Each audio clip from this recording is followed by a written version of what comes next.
Assalamualaikum warahmatullahi wabarakatuh. Hello ladies and gentlemen, my name is Nurfina Yudasari. I'm a researcher from Research Center for Physics, National Research and Innovation Agency. Today I'd like to present our work with the title of Photocatalytic Degradation of Blue Dyes using simple and biocompatible synthesizing oxide nanorods zinc photocatalyst and the tube luminescence lamp. This is the background of our research. Why blue dyes? Blue is one of the most limited colors in nature. There are many objects that appears in blue, however, they are not always contain the blue pigment. For example, it's butterfly. The physics of light is responsible for the organism to develop a unique feature and visually appears in blue. The lack of natural sources has caused many synthetic blue dyes have been developed to fulfill the needs in many industries. But many synthetic colors, especially blue, were toxic and lethal for humans and animals because they are often found in the water without any prior treatment before their disposal. These dangerous situations be avoided, such that the usage of the beautiful and colorful dye for many industries does not leave any harm to the environment. This is why water treatment is highly required. In the research field of pollutant degradation, zinc oxide nanostructure is one of the most prominent candidates for photocatalysts because of its excellent optical and electrical properties.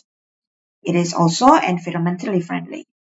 This compound can absorb a significant fraction of the UV spectrum. Therefore, a great photocatalytic activity can be performed for the degradation of organic pollutant and color dyes for water purification. With the spirit of a green technology, this work has performed a fabrication technique that requires low-cost equipment and biocompatible. This requirement can be achieved by growing zinc oxide nanorods on zinc substrate under hydrothermal condition without any metal ion precursor and growth agent. All we need is only zinc foil and pure water, and we will leave them in a particular thermal condition.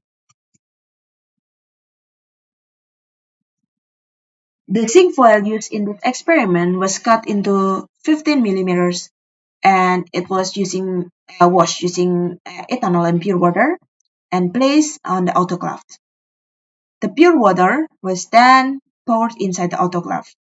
The autoclave was placed in the oven with a temperature of 95 degrees Celsius for 24 hours. After that, the sample was kept in the dry box. The sample was characterized for their morphology, structure, and optical properties by the measurement under VSAM-EDX, XRD, UV spectroscopy, and calculating its bandgap energy later on. After that, the photocatalytic degradation was conducted against brilliant blue, methylene blue, and indigo pharmine dyes under tube luminescence lamp. The variation of the light spectrum was conducted only for brilliant blue sample. We used UVC, UVAB, visible light, and dark as a lighting condition, and the irradiation was conducted for 2 hours. The VSAM image confirmed the formation of zinc oxide nanorods on the zinc foil substrate. The length of the rod was measured to be 532 nanometers in average. The atomic percentage of zinc and oxygen are defined from EDX spectroscopy, 55.6% for zinc and 44.4% for oxygen. The domination of zinc in the atomic percentage is expected because the domination of this zinc substrate in the measurement. The XRD measurement provides the diffraction spectra for zinc before and after hydrothermal process. The result shows two phases appears in the diffraction pattern for the post-hydrothermal process, showing zinc and zinc oxide diffraction pattern. The zinc substrate peaks are still more dominant than zinc oxide. This is why we need to zoom in the specific diffraction range to see the zinc oxide peaks. The peaks indexes as 002 appears to have the highest intensity among all zinc oxide peaks, confirming it grows along Z-axis direction. The reflectance spectra of zinc oxide nanorod sample show the characteristic absorption age in the UV region and the high reflectance around 72% in the visible range. We used dot plot equation to predict the bandgap energy, and it was determined to be 3.27 electron volt. And here is the possible Z and O nanorods growth mechanism.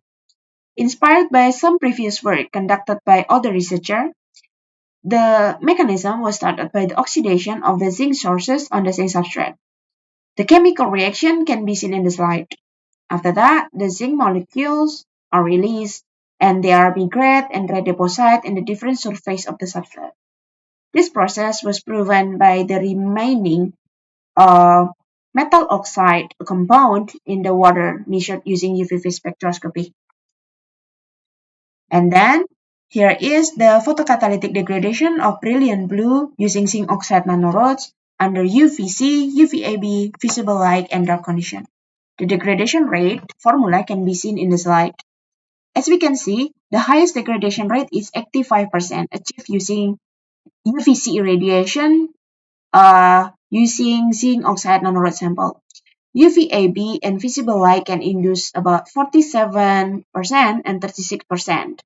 UVC show a great photoactivation for zinc oxide nanorods because it has higher photon energy in comparison to UVAB and visible light. UVC has also a strong photolysis reaction. That's why the control sample without photocatalyst, it also has a strong degradation around 42%.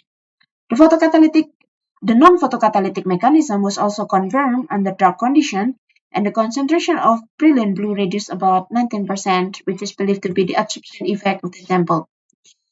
From this result, we can say that the degradation occurs in combination, simultaneous reaction between the photocatalytic absorption and photolysis reaction. The photocatalytic degradation is also conducted for methylene blue and indigo carmine. The degradability of blue dyes using zinc oxide nanorods photocatalyst is determined by the kinetics constant, and it was also in the slide. The degradability of the blue dyes are in the following order: brilliant blue, methylene blue, and indigo carmine. Indigo carmine appears to be the easiest to be degraded because the kinetics constant being significantly higher than other dyes at the same molar concentration. It only needs a much shorter time to be fully degraded under UVC irradiation. It is about only 60 minutes. And here is the photocatalytic degradation mechanism using zinc oxide nanorods. For zinc oxide photocatalyst to work, the minimum photon energy of 3.27 electron volt is needed. The electron can be excited to conduction band, producing number of holes in the valence band. Electron and hole will then interact with water and oxygen, and the formula which can be seen in the slide. This process produces superoxide and hydroxyl radical. Brilliant blue has the most complex structure, and that's why the degradation product is countless and challenging to be eliminated. The indigo carmine degradation is the fastest, conducted by superoxide radicals, converting it into acetylene sulfonic acid molecule. Indigo carmine is also highly absorbed by the photocatalytic material due to the presence of sulfonate groups. And here's the current research progress and the future works. We are working on the deposition of silver nanoparticle using pulse laser ablation. And then we are also working on the real batik water purification using the same zinc oxide nanorods, and it works very well. However, it still needs much more of improvement. And here is the conclusion. A photocatalyst has been successfully fabricated using economical, simple, and biocompatible hydrothermal technique. And XRD and VSEM EDX analysis has confirmed the formation of zinc oxide nanorods. The band gap energy is also predicted to be 3.27 electron volt. The greatest photocatalytic activity can be reached under 2 hours UVC irradiation for brilliant blue for about 85%. The methylene blue and indigo carmine degradation are also used in this experiment, and the degradability is in the following order.